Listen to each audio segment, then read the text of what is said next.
Good afternoon. I'm Rev Dave Thompson, and I'd like to welcome you back to our Civil Human Bible study today. I'm a civil human minister, and what that means is that I focus my ministry on building human peace and common ground. Thank you so much for joining me again. We're still in Matthew. We're in chapter 16. Today, we're going to be talking about Jesus and the whole concept of Christ and Messiah. And actually, we're going to talk a little bit about how the Catholic Church gives the authority to the Pope and sort of the information in scriptures that they use to justify that. So that might be a little informational. Let's go ahead and jump into the text. It's Matthew chapter 16, verses 13 through 20.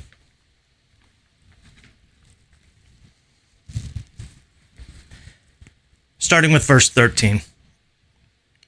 When Jesus came into the region of Caesarea Philippi, he asked his disciples, saying, "Who do men say that I, the Son of Man, am?" So they said, "Some say John the Baptist, some Elijah, and others Jeremiah or one of the prophets." He said to them, "But who do you say that I am?"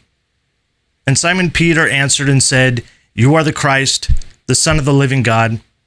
Jesus answered and said to him, "Blessed are you, Simon Bar-Jonah, for flesh and blood has not revealed this to you, but my Father who is in heaven. And I also say to you that you are Peter, and on this rock I will build my church, and the gates of Hades shall not prevail against it. And I will give you the keys to the kingdom of heaven, and whatever you bind on earth will be bound in heaven, and whatever you loose on earth will be loosed in heaven."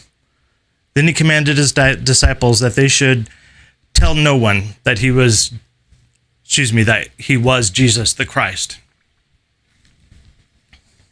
So, interesting passage today. We're going to be talking a little bit about what it means when we hear the word Jesus Christ. Unfortunately, a lot of times is an expletive. Christ at the end of it is like a title. It's not his name. It's not Jesus, Christ being his family tree. It's Jesus the King or Messiah. So Christ or Christos in the Greek is the Greek word for anointed. And in the Old Testament, they used a Mashiach, which is where we get the word Messiah. And that also means anointing. And so the word for anointing, Messiah, ended up getting translated into Christos because that's what the word meant, anointing. And that's why we go by Jesus Christ. And we hear the term Messiah, from back then, and people refer to Jesus as the Messiah today, of course. So what does that all mean? I want to walk through this passage and give you basically an idea of what's going on here and what it means to the people back then, these words, because they don't really mean a whole lot to us here. Son of Man, Son of God, Christ, Messiah. We know they're religious. We know they have to do with Jesus somehow. But what in the world did they mean back then? Were they just titles that were random back then? No, they actually had meaning and purpose when they used those terms. So I'd like to talk about that a little bit. So first we have Jesus. He's just sitting around with his disciples, and he says to them, who do people basically say that I, the Son of Man, am? The Son of Man here is basically like saying human. The son of Adam, the son of mankind. It's this idea of somebody who is purely human.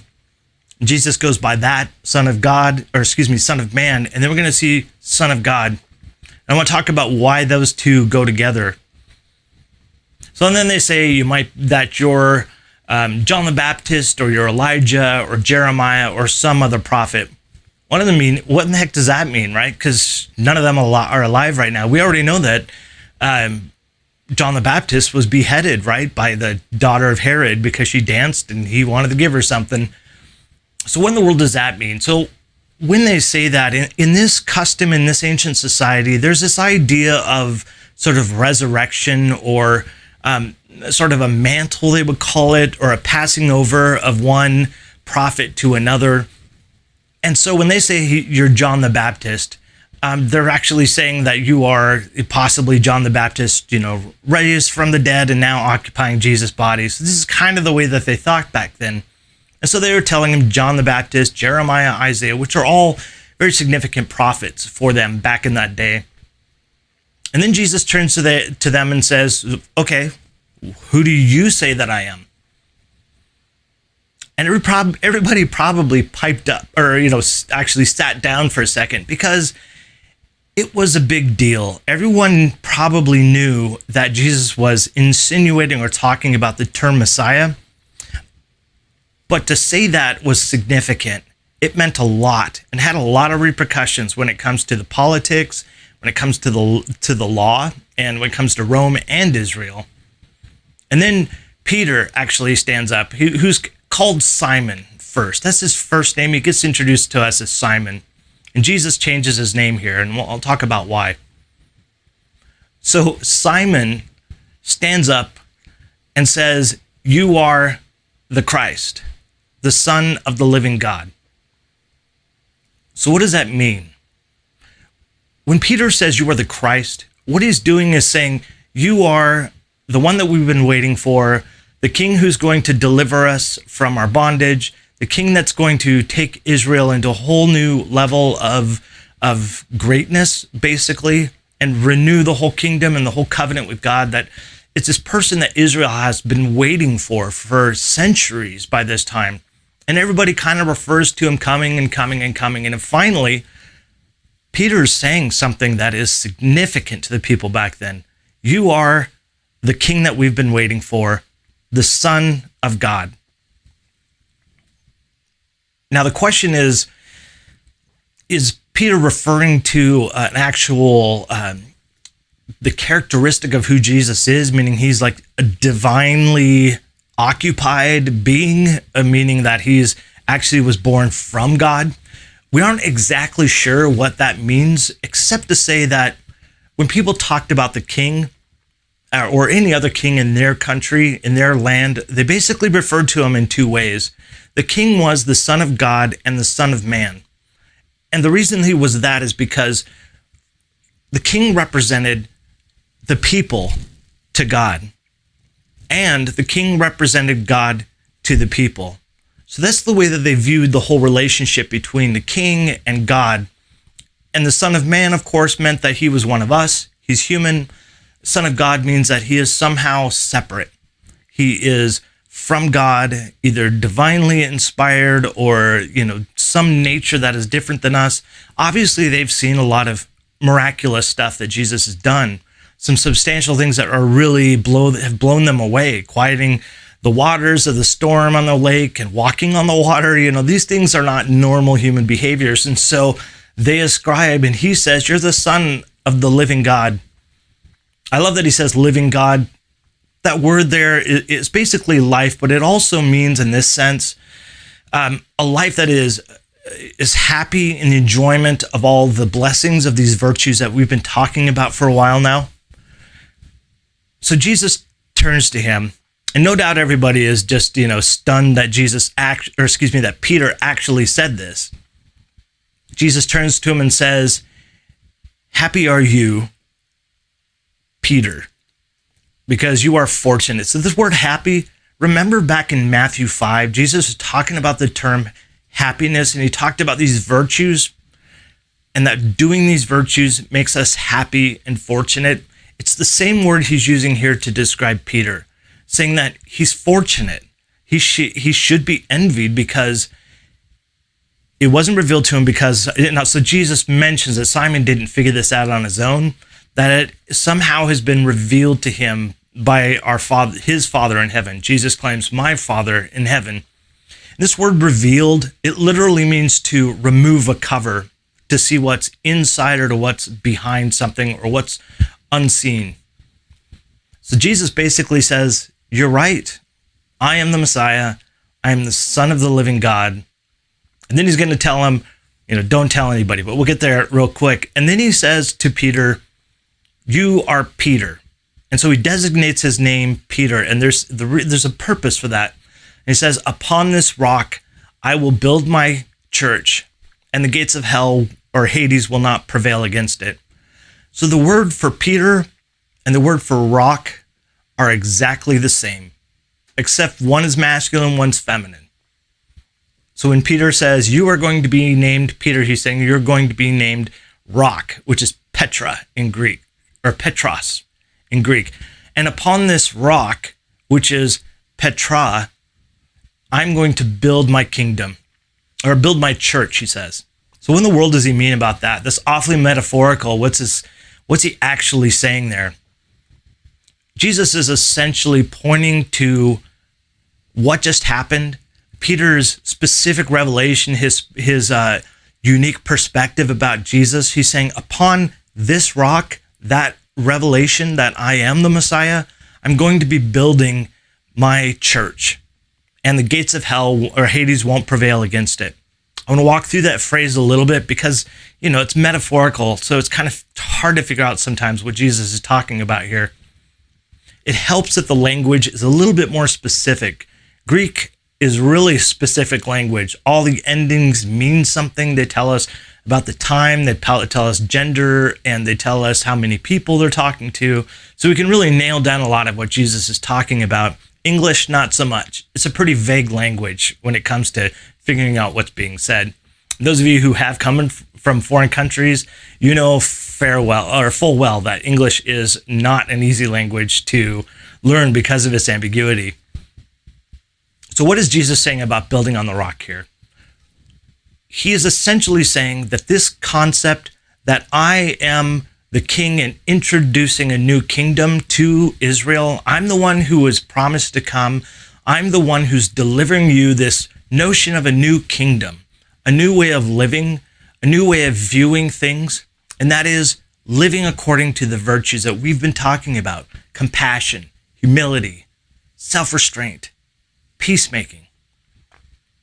Those are the virtues of the kingdom, and those are the things that those of us who choose to follow Jesus' teachings, that's us. So when he says that I'm going to build my church on it, church is not a great translation here, to be honest. The word is ekklesia in the Greek, and it's often translated church, but what it literally means is those who've been invited to come out. The called out ones is another way of saying it, but essentially it means that a person is calling out and the people are responding and coming to it. So it's this idea of invitation and RSVP, or reception.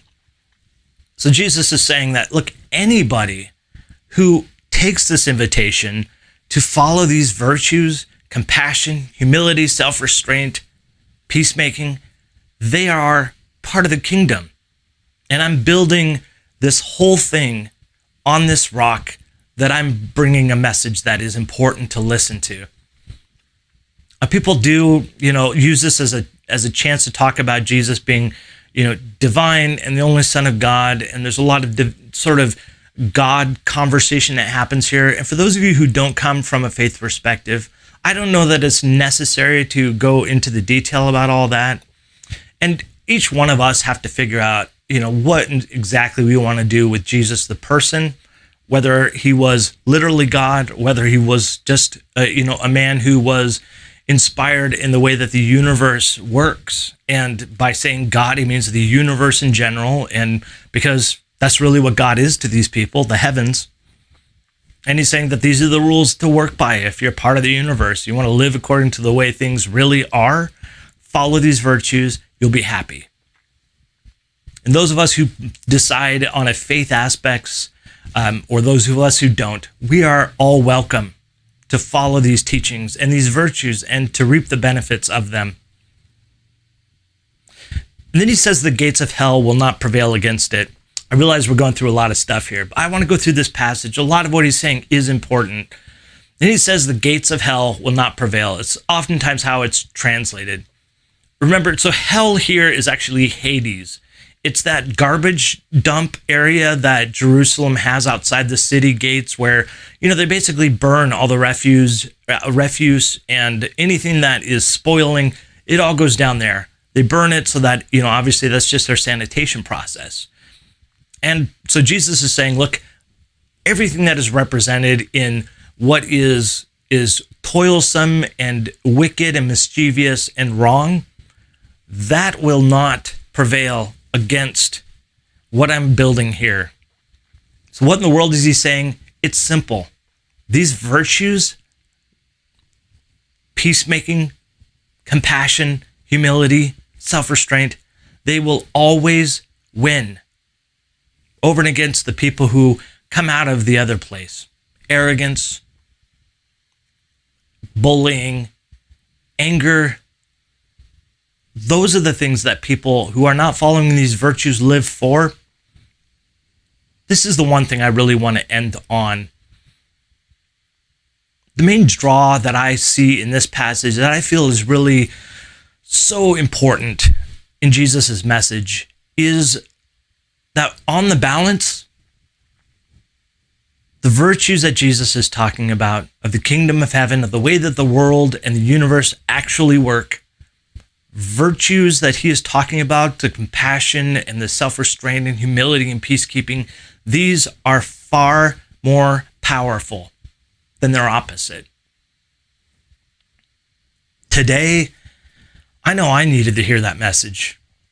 I needed to hear and be encouraged to know that there is hope, that even though I open my news feed and I'm driven crazy and get such frustration because people are so negative, our leaders are bullying each other and bullying people online and slandering and making false accusations about each other. That is wrong. They're not having compassion. They're not restraining their anger. They are not doing anything but being divisive. And it feels like they're winning right now. It really does feel like they're winning. I'm worried about our world right now. I'm worried about this wave of animosity that's seeking to take over all of the good things that we have developed as a human species, taking us 3 steps back. But I want to leave you with this. There is hope. These virtues have always won the war. It may take some time. It may take a lot of effort, but they will always win because ultimately people want compassion. Ultimately, they want to live in peace. Sometimes we have to go through this conflict in order to remember why we like these virtues. Sometimes we have to be introduced to people who are angry and bullying and not compassionate and divisive so that we can remember why these virtues are so powerful and are so important to us as a species. I want to thank you for joining me this morning. I'm looking forward to joining you tomorrow. Again, we're meeting weekdays live at noon. Please leave your comments, your suggestions in the comments below. Let me know what you think. If you have things you want clarification on, I'll respond as soon as I can. If you have comments to things that you want to add to this conversation, please do that so that we can all participate and learn from one another. If you're on Facebook, please like my page so that we can continue to reach out to each other. And if you're on YouTube, please click on the subscribe button down to the right, right over here. And until tomorrow, I want to say to you that I love you. And I hope you choose to love yourself. It's the only love that we have any control over in this world. And now I invite you to join me as we go about the rest of our day, loving our neighbors the same way. Thank you.